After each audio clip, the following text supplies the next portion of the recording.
আজ বানাবো পটল চিংড়ি। তো পটল চিংড়ি বানানোর জন্য পটল খোলা ছাড়িয়ে একটু লাল লাল করে ভেজে নিচ্ছি। আর এদিকে আলুটা সেদ্ধ বসিয়ে দিয়েছি, আলুটা সেদ্ধ করে ভাজবো। তো আলুটা এদিকে সেদ্ধ হচ্ছে আর এদিকে আমি পটলটাকে ভেজে নিচ্ছি।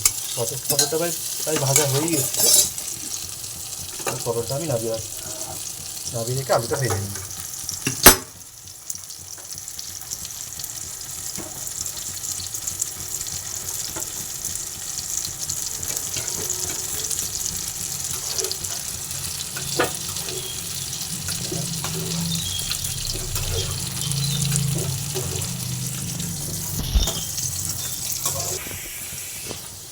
এবার এই পটল চিংড়িতে আলু দেবো। তো আলুগুলো আমি তো বললাম সেদ্ধ করে নিয়েছি, একটু সেদ্ধ করে একটু ভেজে নিচ্ছি।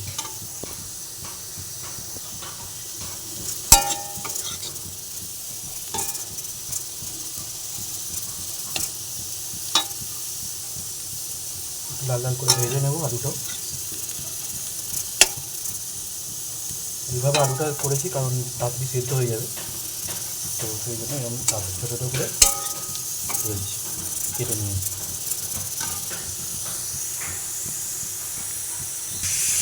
এই আলুটা আমার ভাজা হয়ে গেছে। তো এবারে এই আলুটা আমি তুলে নেব। এবারে আলুটা আমার ভাজা হয়ে গেছে। এবার আমি চিংড়ি মাছ, যদিও আমি এটাই করবো পটল চিংড়ি, তো চিংড়ি মাছটাকে আমি নুন হলুদ আর একটু আস্তে গন্ধ চলে যাওয়ার জন্য লেবু মাখিয়ে রেখেছিলাম। চিংড়ি মাছটাকে আমি এবার ভেজে নেব।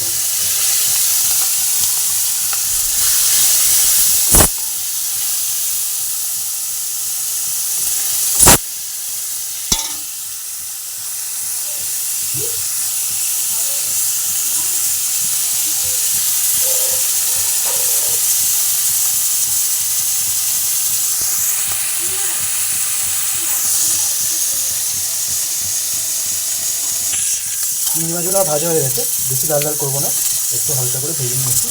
বেশি লাল করলে এটা শক্ত হয়ে যাবে, তো বেশি লাল লাল করবো না। ভাজা হয়ে গেছে, এবার চিংড়ি মাছটা আমি লাগিয়ে নেবো। তেলটা আমার গরম হয়ে গেছে। তো এবার আমি দুটো কাঁচা লঙ্কা আর একটু পেঁয়াজ দিয়ে দেবো। পেঁয়াজগুলো ভেজে নেব।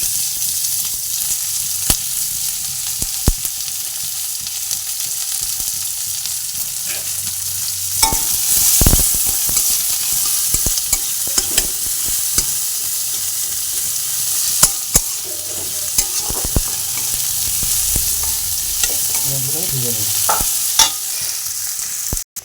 পেঁয়াজটা আমার ভাজা হয়ে গেছে। তো আমি এর মধ্যে এবার আদা রসুন বাটাটা দিয়ে দেবো।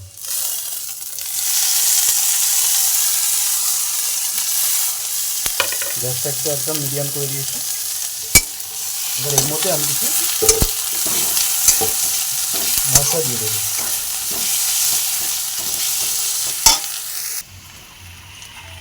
এবার আমি এর মধ্যে দিয়ে দেবো লঙ্কা গুঁড়ো, হলুদ গুঁড়ো,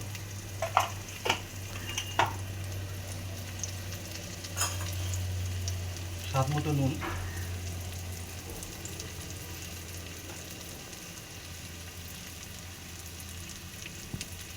ধনে গুঁড়ো,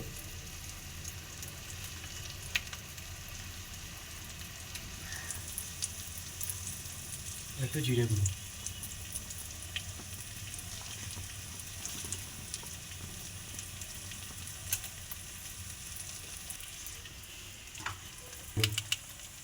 কালারের জন্য।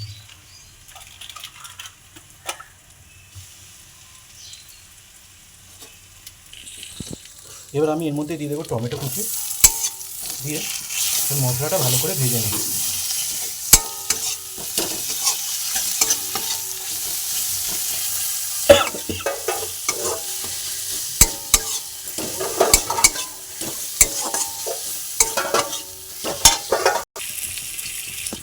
মশলা থেকে ভালোভাবে আমার তেলটা ছেড়ে দিয়েছে আর টমেটোটা গলে গেছে পুরো। এবার আমি এর মধ্যে জল দিয়ে দেবো।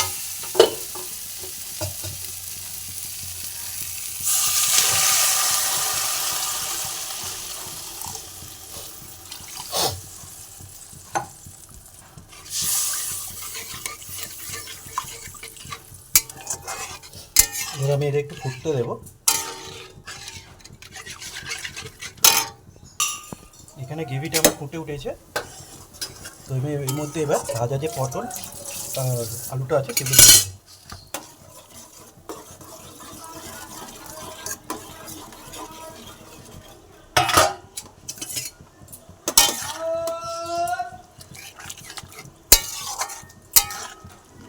বেশি আমি জল দিইনি, আমি একটু মাখা মাখা করবো, আমি বেশি জল দিইনি। এবার আমি এটা একটু ফুটতে দেবো।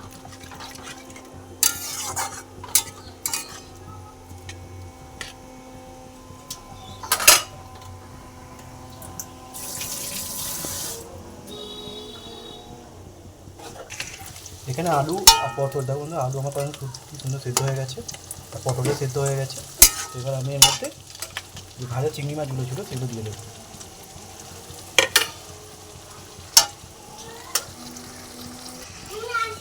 চুপ চুপ চুপ চুপ।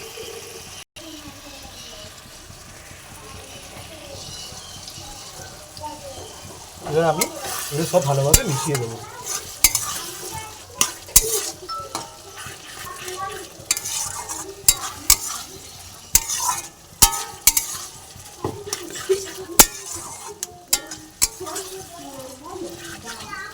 আর প্রায় এটা আমার হয়েই এসছে।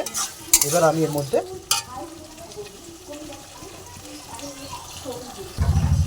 মধ্যে দিয়ে দেবো অল্প একটু গরম মশলা গুঁড়ো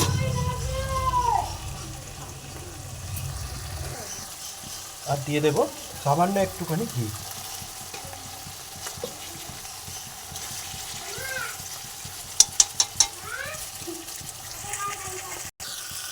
এবার আমি সব কিছু ভালোভাবে মিশিয়ে নিয়ে এটা নামিয়ে নেব। এটা প্রায় আমার হয়ে গেছে। তো এইভাবে আমি বানিয়ে নিলাম পটল চিংড়ি, খুবই সাধারণভাবে ঘরোয়া উপায়ে।